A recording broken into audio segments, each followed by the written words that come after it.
Hey, it's Jabbo. Welcome to BrickTsar, your home for vintage Lego. It's been my bad week at work. I've had quite a few long days this week, and so it's not been a lot of time to do things on any of my YouTube channels, but thought I'd take the time to do something today, and I sat here for a couple of minutes trying to decide what do I want to do. I don't really want to do a haul, but I got a haul. Had an Amazon package today, so I didn't buy a lot. They did have some really good deals on Amazon. I did look a lot of them. There were some that I thought about buying a lot to part out, but we ended up only getting this so far, well, other than what we've already shown you. So I looked at the sets on the deals that I didn't have a copy of the set, and this was one of them. So I think this was $12.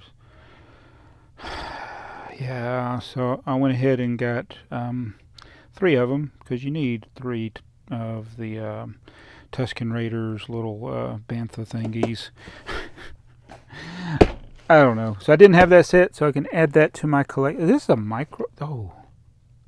These are micro fighters?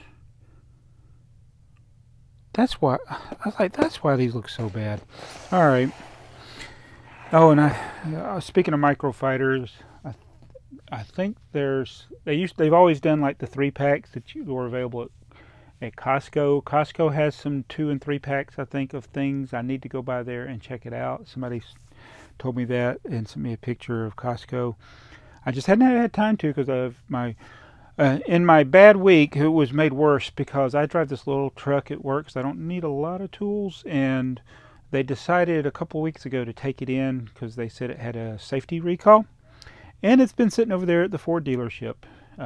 Ford, if you don't know, stands for Found on Road Dead, which apparently my truck is now because they've had it for 2 weeks. So I've been having to drive this other truck, which is, I think, a Chevy, and it's ginormous.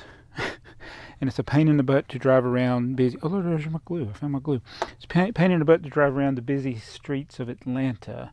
And I'm tired of driving it. I want my little tiny Ford truck back. So please bring my Ford truck back.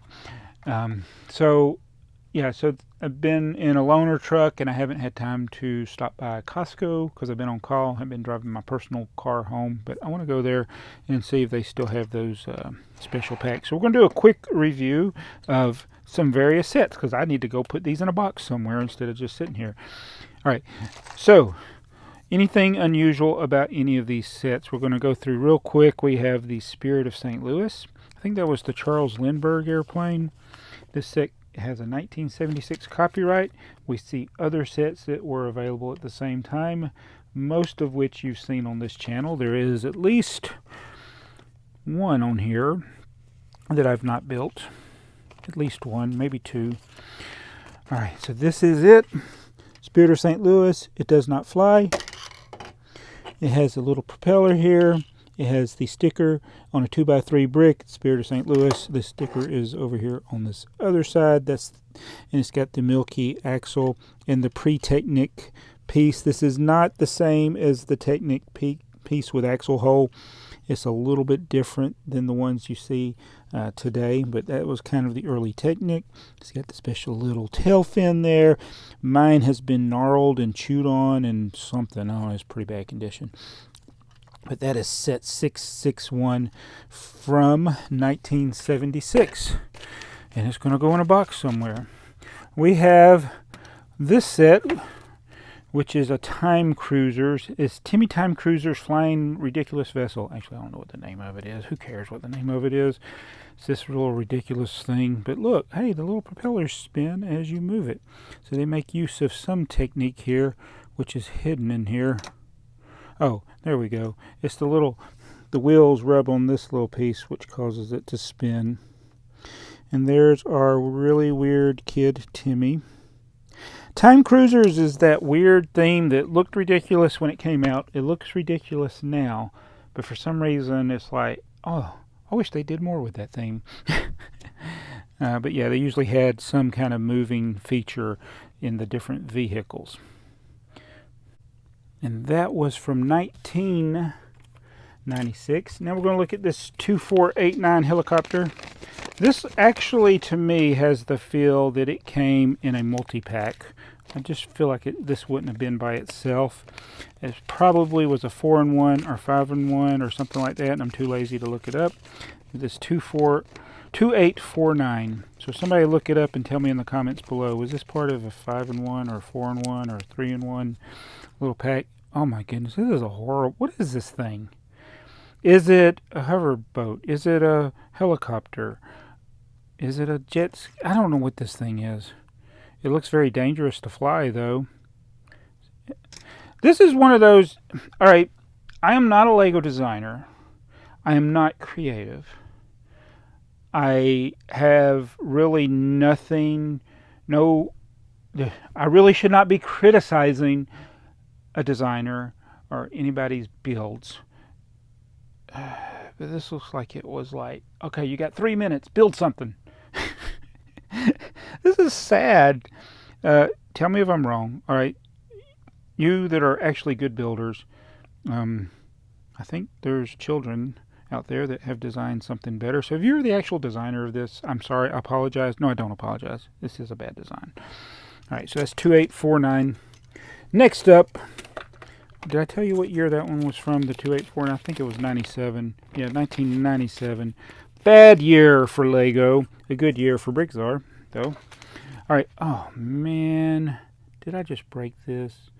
Let's put this back on here. Then this is actually a pretty neat little set. It's a Mission Deep Sea set, 4791. It's a little sub.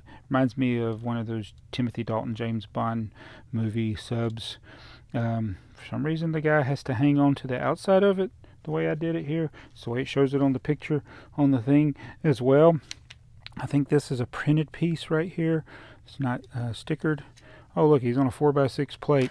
It's like Star Wars sets. They look terrible from the bottom, but nobody ever looks at them from the bottom unless you're hanging them on the ceiling. And why would you hang this one on the ceiling?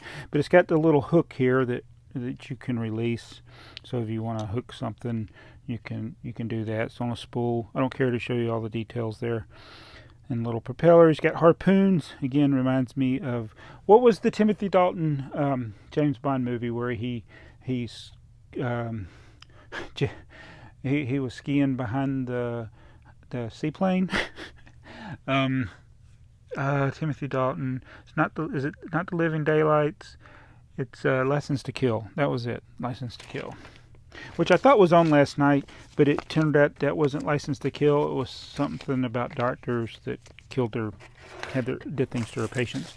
All right, so next up is another Aqua Zone type set that is not built, so I'm not going to show you that one. I'm going to do this one. This is a Jack Stone pirate set, which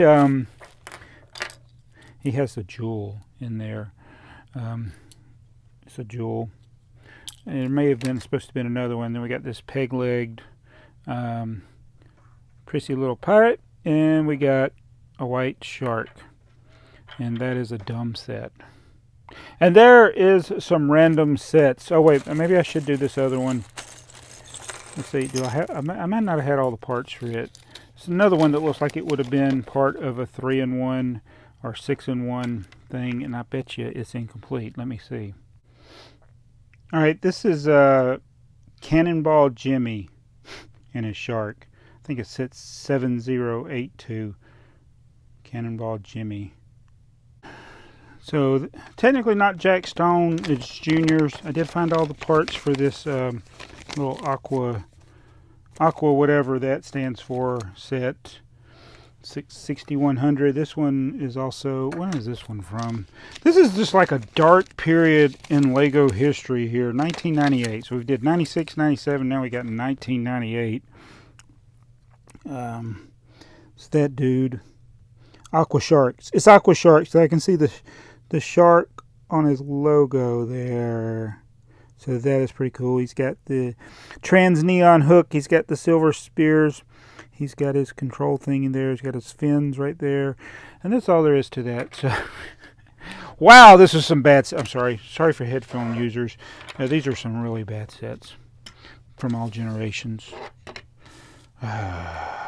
Makes me not feel so bad about this set. So sometimes looking at vintage Lego, I can have a great appreciation for it. And I think of all these, I mean, I do have appreciation for the Spirit of St. Louis because it's kind of a historical set, and it is from a time period when there was not the variety of elements that we have today. These were always neat for the little play feature they gave you, or the moving parts.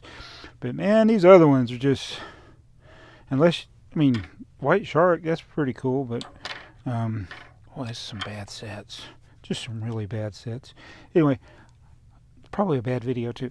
I don't know. I don't care. Now I can put these all in a bag somewhere and box them up so you don't ever have to see them again. See you in the next video. Chabo.